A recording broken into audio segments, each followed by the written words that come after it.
Hello world, Rybelial Reed here again. This time I'm working on a tutorial on how to do photo manipulations. And the reason for that is because quite frequently on Facebook I am asked by various individuals and our peers to create photo manipulations for them.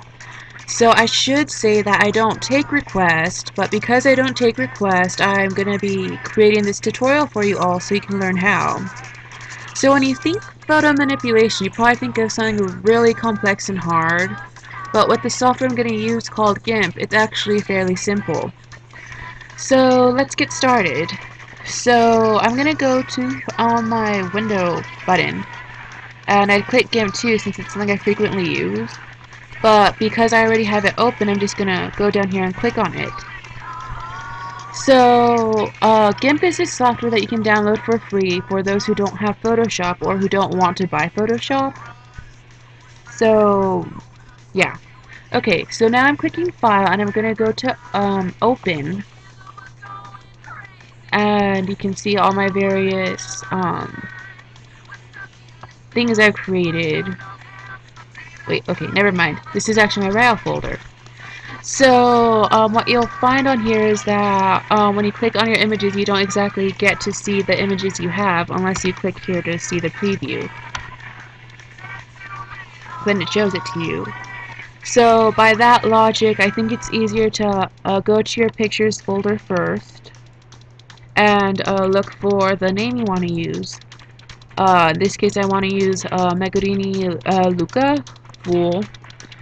So when you get the name, you want to get at least a part of the number. So in this case, I'm going to remember the number is 119. So now I'm going to minimize or X out of here. I'm going to move this out of the way. You just do that by clicking on it and moving it to the side. So I'm going to look for that one I showed you. So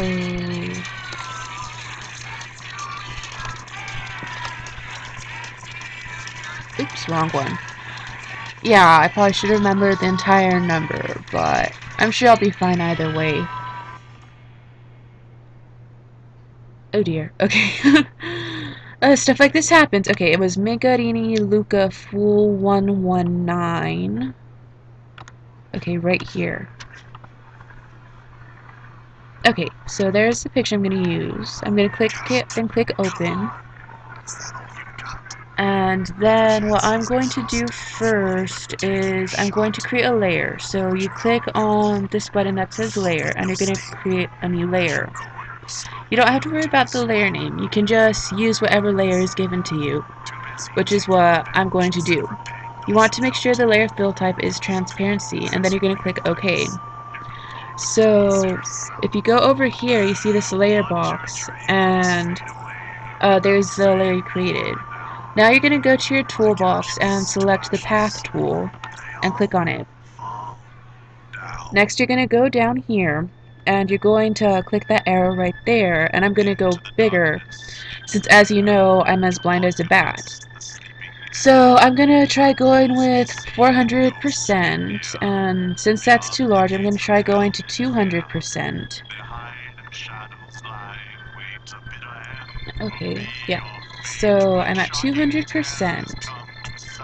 Now I'm going to click on an area on here, and you'll see that square that's been created.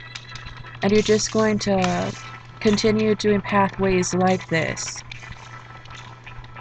And you're going to keep doing this until you're done. What you want to do is you want to make sure that your paths aren't too close to each other, because there's always the possibility that you might click on another path and it will create something called drag. You don't want to use the drag because then it leaves out these large areas on the picture that aren't colored in. So that's a good fact to know. And you're just going to click on these as fast as you can. Photo manipulations can be pretty simple, and sometimes they can be really hard depending on the picture you use. I'd probably say that the more basic the picture is, or the more anime-like with less detail, the easier it is to change it or to manipulate it. But to me, the fun of photo manipulations is taking pretty pictures off of the internet that look like rye and manipulating it so I can have a pretty picture of rye. No brainer, right? Being an art student, I guess, and a tourist, I obviously like things that are aesthetically pleasing, and that involves a very pretty looking and sultry looking rye sometimes. Or sometimes it revolves around finding funny pictures of different characters doing ridiculously hilarious stunts and using them for rye as well. So that's also why I like to do them. Also, your possibilities are again pretty much endless and are only limited to the amount of pictures that are online. But I should say that depending on your character, you want to pay close mind to appearances and qualities that your characters have, so that way your character looks more consistent with their attitudes and everything when you RP. But then again, what do I know? I'm a picky, pretentious art student who studies art. So, yeah, that's just my opinion. I think I'm going to try going a bit smaller now. Hopefully it doesn't get too small. And that way it's easy to see. Plus, since I'm being timed and everything, I want to try finishing this pronto. Okay, I'll come back to that area right here. I'm referring to this one right here. I'll tell you how to get sections like that right now.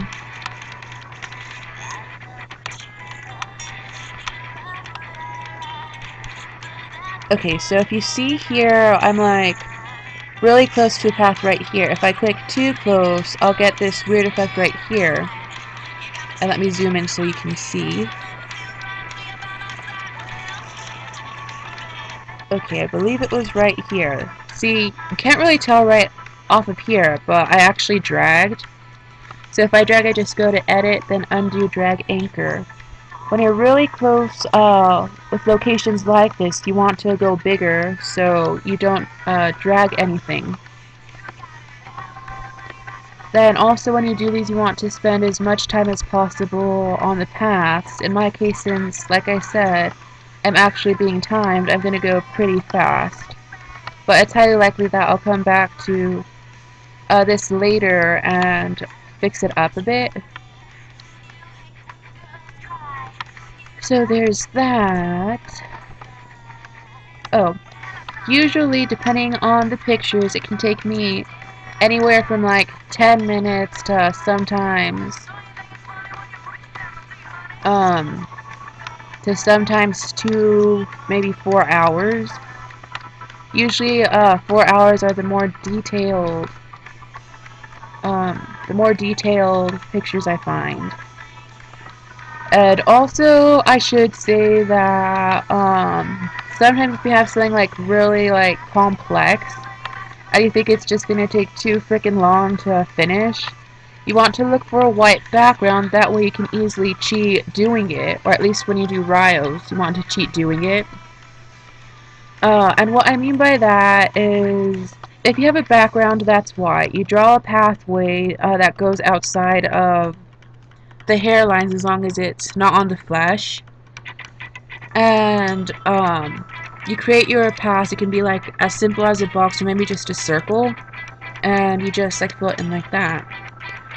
Okay, so I finished my pathways on this one right here. But like I said, I want to come back to this right here. And the way you get this little hole right here is you press the shift button and then you click and it won't attach.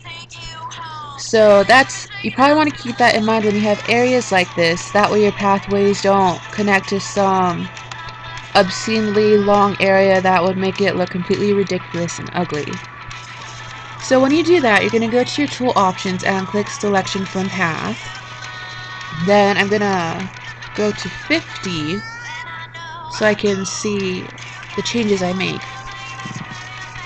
Now that I have that, I'm going to go here and make sure that my white is selected, which it is.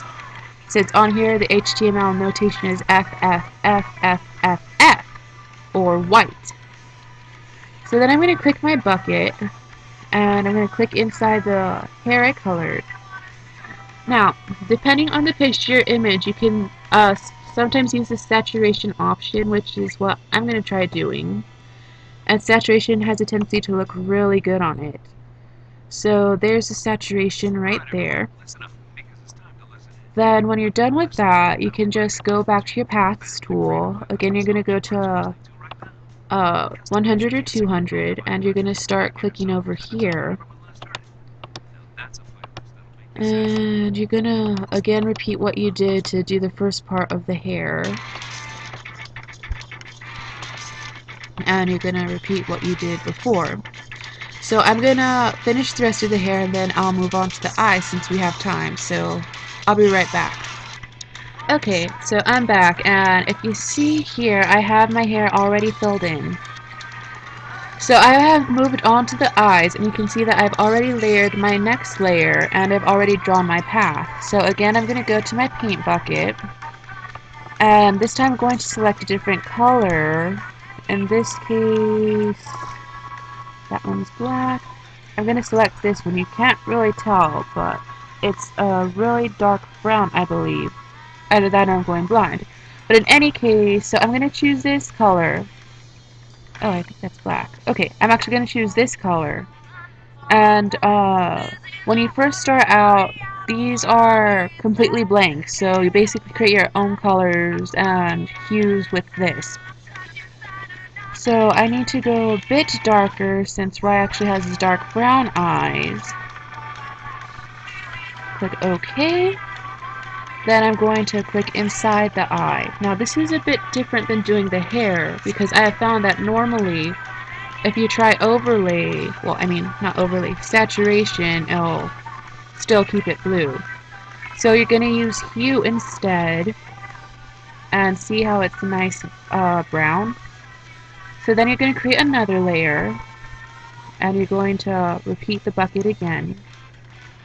And I'm going to try grain merge this time and see how it's dark.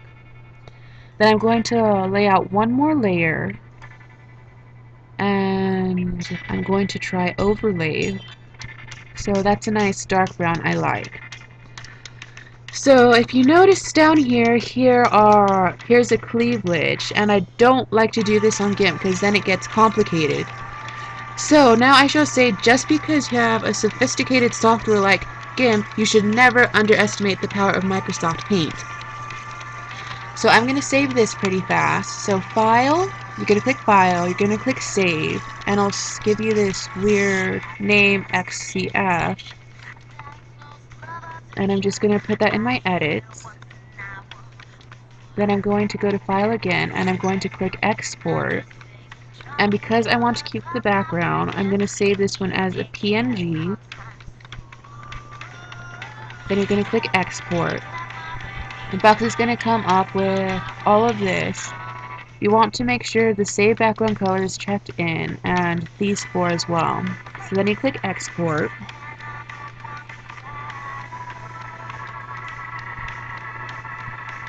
Wait for it to finish exporting. Then you're gonna, you can access that or you can minimize it. Then you click your I'm gonna click my Windows icon. Select Paint. Go here. Open. I'm running low on time, so let me see if I can wrap this up pretty fast. So let me see here. Here we go. Click on it, open, scroll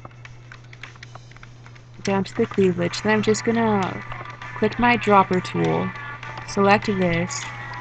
Then because my brush is already selected, I don't have to change anything.